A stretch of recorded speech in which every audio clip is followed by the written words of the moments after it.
RBD Defense. I'm sure all of you have already seen the news of Bangladesh Air Force's fighter jet and attack helicopter acquisition plan. It's been like 10-15 days. I know I'm very late to this. My apologies. You guys already know that I don't make videos on rumors, and if I do, I am debunking the rumor. So what is going on here? Rumor or truth?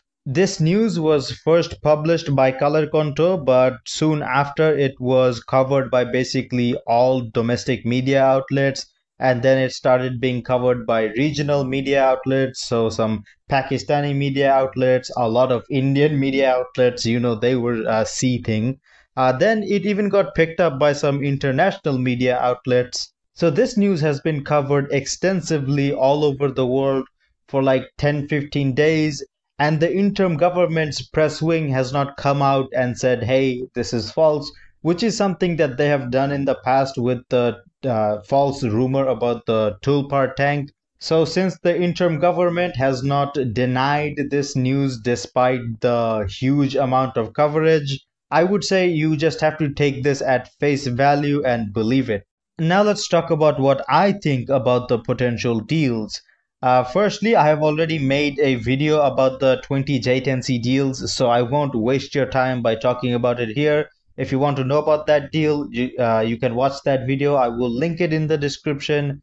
It will be in the pinned comments, and I will also put it on the cards on the top right. I have a lot to say about the Eurofighter Typhoon, so let's begin with the 16 JF-17 Block 3s. I have said in a couple of videos in the past that in my opinion, Bangladesh Air Force should take all of the allocated money that they have for new fighter jet purchase and use that money to get the maximum amount of J-10Cs as possible. But this is something that they're not going to do. So since my opinion has been public for so long, so I asked my subscribers, you guys in the community tab, whether you were for or against Bangladesh buying the 16 JF-17 Block 3s and what was your reasoning. The post received around 70 comments and I will be mentioning some of them here. Let's start with the comments that are in support of the JF-17s.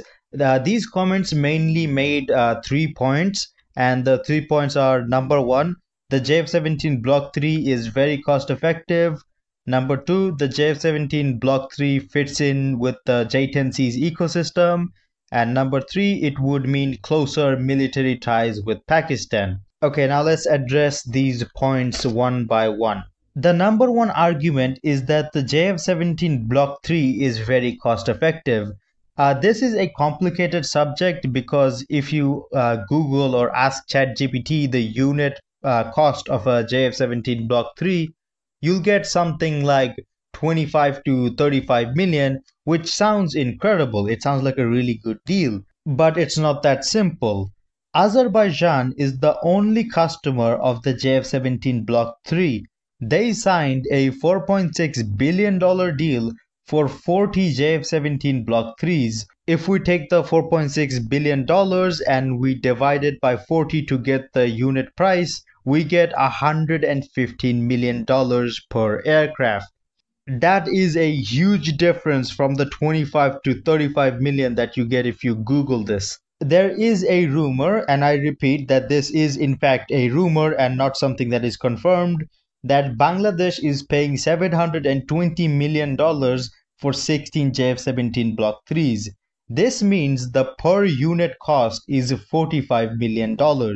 So whether the JF-17 is actually cost effective or not is completely up in the air. If you asked me to make sense of this, I would say that the 25 to 35 million dollar price figure, that's what it costs Pakistan to make a JF-17 Block 3. So if you add some spare parts and a minor weapons package, then a $45 million per unit export price for the JF-17 would make sense. As for what's going on with Azerbaijan's deal, I have absolutely no idea. The only thing that I can think of is that maybe Azerbaijan's JF-17s have like extra integration for Turkish weapon systems, and maybe that they're getting like a massive weapons package or something. but there's like issues with that theory as well. So it's a very unclear situation. Let's just go on to the second point. The second point is that the JF-17 Block 3 fits in very well with the J-10C's ecosystem. This is true, and it is by design, since both the J-10C and JF-17 are designed by Chengdu Aerospace Corporation. If you are confused about what ecosystem means in this context, it's basically that the JF-17 and the J-10C use the exact same weapons for the most part, and their spare parts are both made by the same company. The third point is that it would strengthen military cooperation with Pakistan. This is also true. Strategic relationships with Pakistan is valuable as we share the same problem. But whether it's valuable enough to justify such a deal is up to opinion. So those were the points in support of the JF-17 Block 3.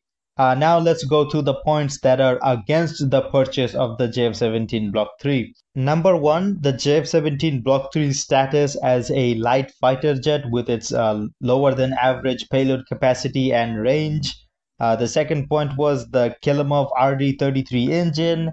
And the third point was the uncertain price. Now, what is my opinion on this?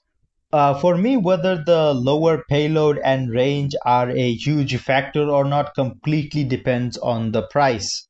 Because it's not like Bangladesh has absolutely no use for any fighter jet that has a under 4000 kg payload. That's not the case. The JF-17 Block 3 can fire both the PL-15 and the CM-400 AKG. It is a useful platform. But as the JF-17 Block 3 is a light fighter jet, it should be priced like a light fighter jet.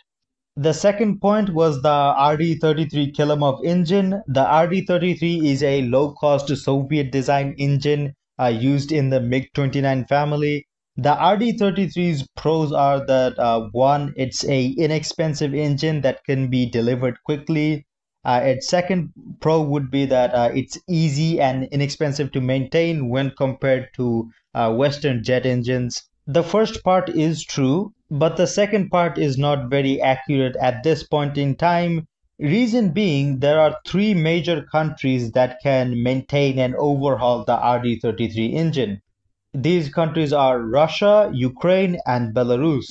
As you guys already know, 2 out of 3 of these countries are currently in a situation that prevents them from taking care of the needs of the customers of the RD-33 engines like they would during peacetime.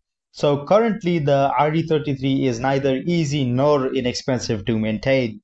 Another downside of the RD-33 is that it is a comparatively underpowered engine, but it is also a cheaper engine, so those kind of balance each other out. The last point against the JF-17 Block 3 is the uncertain unit price. I have already talked about the price in this video, so I won't talk about it anymore. I will just say this one thing. If Bangladesh's JF-17's unit cost is above $50 million, including spare parts, then we're getting scammed. Now it's time to talk about the Eurofighter Typhoon. Long-time viewers of this channel will know that I am not a supporter of Bangladesh buying the Eurofighter Typhoon. So I made a community post about the Eurofighter Typhoon the same way as I did for the JF-17 and asked you guys for your opinion. The comments supporting the Eurofighter Typhoon basically boil down to the Eurofighter Typhoon is the best 4.5th generation fighter jet. It will help us better our relationship with Italy, and we need a maritime strike fighter.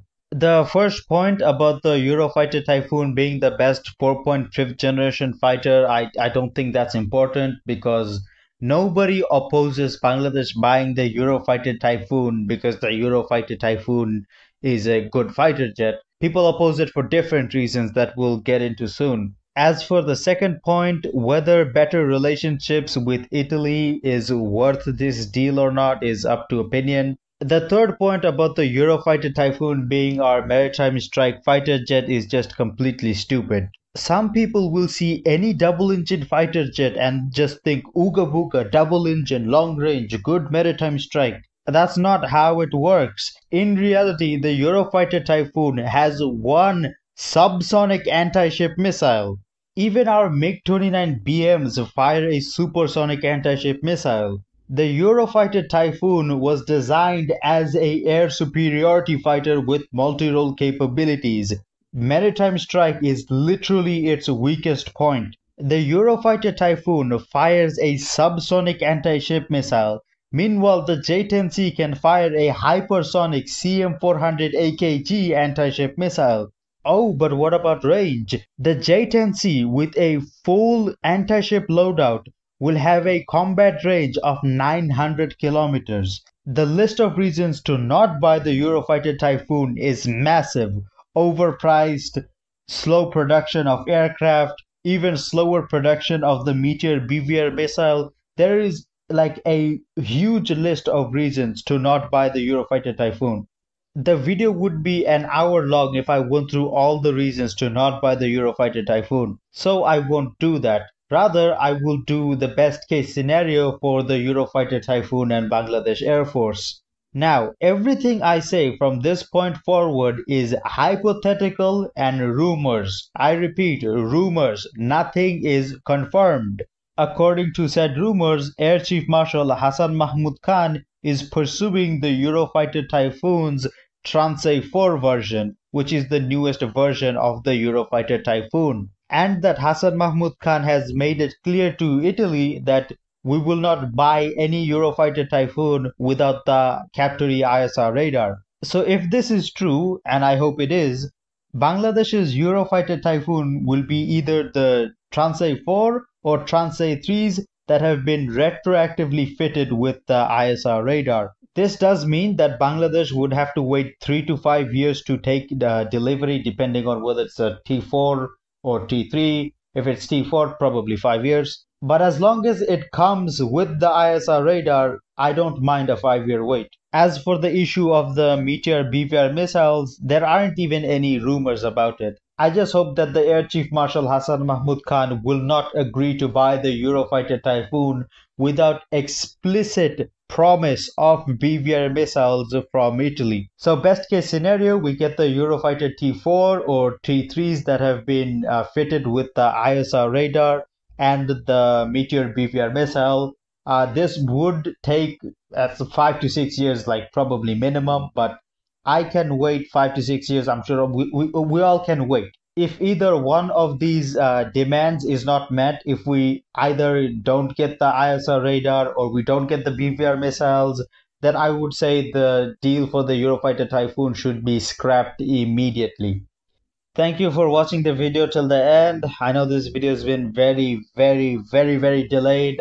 When this whole news came out, I wasn't even in the district I live in. I had to go to a whole different district to attend a family matter. It was a whole thing, a lot of hassle, lot of annoyance, lot of, Either way, thank you for waiting for the video and thank you for watching till the end. I will see you in the next video.